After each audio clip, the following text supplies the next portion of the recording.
This is Dr. Nagib Omar. Welcome to my channel. Today I want us to look at Introduction to Financial Accounting. This is the first topic in the financial accounting module. So the students are expected to understand the following learning objectives.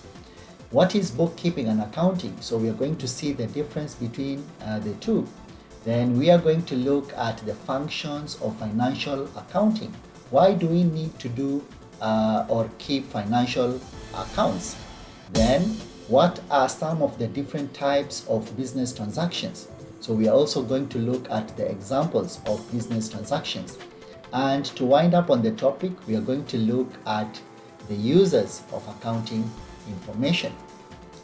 If this is the first time you are watching my video, please subscribe to my channel and make sure you hit on the notification bell so that you are able to receive alerts on other videos that I shall be doing in due course.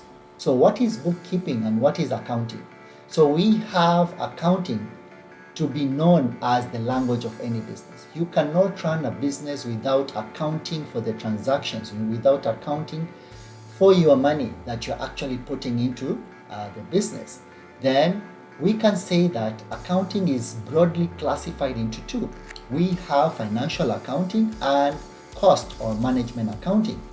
For the purpose of this module or this specific topic, we are going to focus on financial accounting.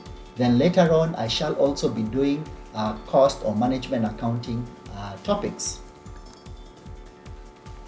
Now, let's go straight to the definitions of financial accounting. Financial accounting can be defined as the analysis, classification, and recording of financial transactions. But here we are recording and doing all this for the purposes of knowing whether we are making any profits or losses, so that we understand the position of our business. Then we have bookkeeping. Now, bookkeeping is the same process, the analysis, classification, and recording of financial transactions in our books of accounts. So basically, bookkeeping is mainly concerned with recording of the transaction. This is recording of the transaction, while the first one, financial accounting, is merely, or the main purpose of keeping accounting is for the purposes of ascertainment whether we are making profits or losses and to understand the financial position of our business. When we look at the functions of accounting, we have several functions of accounting, and the first one is ascertainment of profits or loss. We say that when you start a business, the main purpose of starting any business is actually to make a profit. That is why we need to keep accurate and complete records of all the transactions that take place in our business. Now, this is important because we are now able to determine whether we are actually making a profit or loss during that period for our business. The second function of accounting is to facilitate credit transaction. Now, most business transactions are made on credit basis. That means goods are purchased or sold without cash payments. Now, these transactions are made on the basis of promises to pay in future. Now, most of the time you'll find that businesses may not have enough cash to do the normal transactions. So it is important sometimes we get credit transactions or credit terms from our suppliers. So when we buy goods from our suppliers on credit basis, this is referred to as a creditor or credit transaction. Then sometimes we also need to keep proper books of accounts so that we can know the goods that are sold to our customers on credit basis. So these customers whom acquired goods from us on credit basis, we call them the debtors. So you need to know the difference between a creditor and a debtor. The third function of accounting is assessment of tax. Now, taxes are imposed by governments in almost all the countries in the world. So it is important that while you are undertaking your business, you need to keep proper books of accounts so that you can be able to know how much you need to pay to the government as tax. We have different types of taxes. We have income tax, excise tax, and also custom duty. So for accurate assessment of tax, accounting records must be maintained. Why? So that we know we are not overpaying the government or underpaying our taxes. You know the consequences of overpaying. That means you're going to make losses, while when you underpay, you may be liable to the government. The fourth function of accounting is evaluation of assets and liabilities. Now, this is considered as the most important function. Why? Because we need to know how much we own, and this is what we call business assets. Business assets are all the items of value that we possess in the business. Then we also need to know the liabilities, the amounts which are due to other people. Like now, when goods are supplied to you, then that is a liability. You need to pay your creditors, right? So a statement of assets and liabilities can be prepared. Now, this is what is known as the balance sheet. So we know that it is important at any point in time we understand the financial position of our business. The financial position can be derived by preparing the assets and liability statement, which is also referred to as the balance sheet. Now, the balance sheet is also required by other users of financial statements, which we are going to discuss later in this session. The fifth function of accounting is for the purpose of making control. Now, it is important that you keep proper books of accounts so that you can be able to control, especially on the expenses for the business. Now, you need to know how much income is coming in and how much expenses are being incurred in the business operations. So, proper record keeping can actually allow you to do proper control on unnecessary expenses or misappropriation of funds. So, it is important that we keep proper and accurate accounting so that it helps the management to make proper controls of business operations. The last function here is we need proper accounting for the purpose of further planning.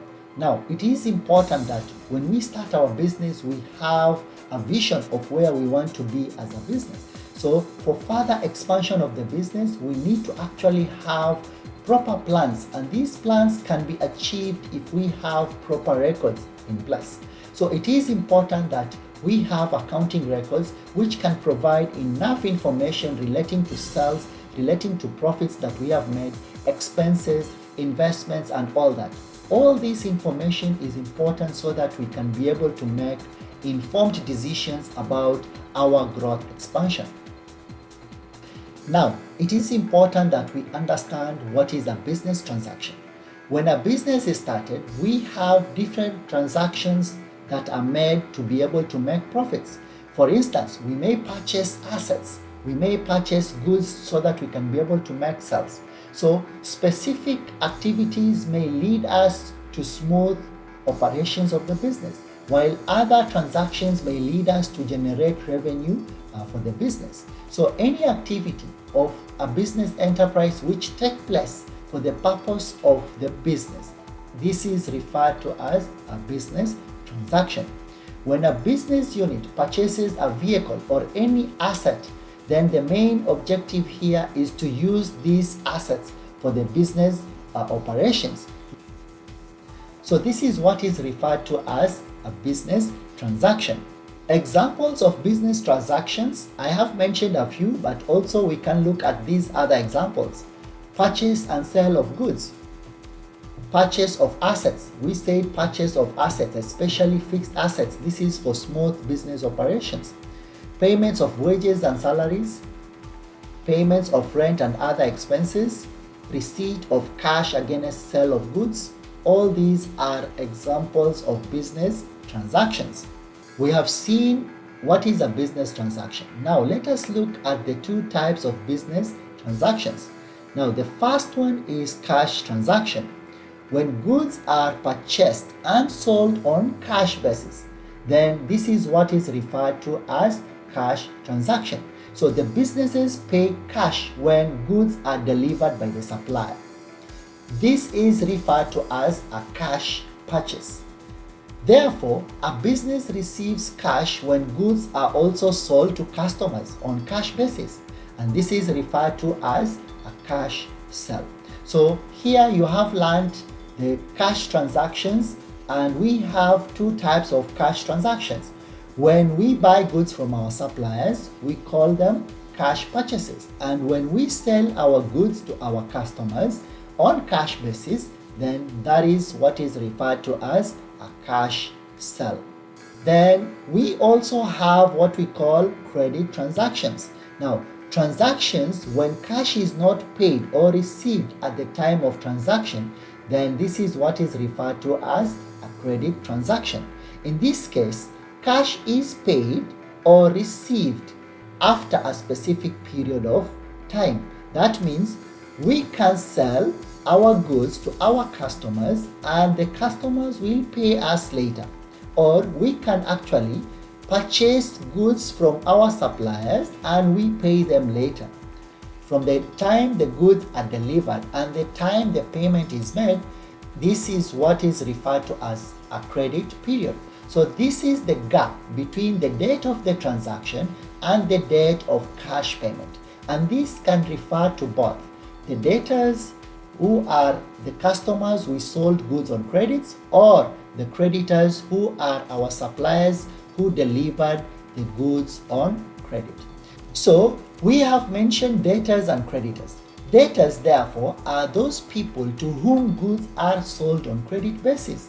They owe the money to the business. So money due from debtors are considered as current assets. Now you know that a debtor is part of the current asset. Why is it part of the current asset? Because we have already sold the goods to them and they have our money which is due to the business.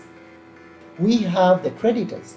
The creditors are those people or persons from whom goods have been purchased on credit terms. So these are our suppliers. A business owes money to the creditors. So money due to creditors is taken as a current liability. To wind up on this session, we want to look at the users of accounts. We have several users of accounts, and the first ones are owners and the management of the business.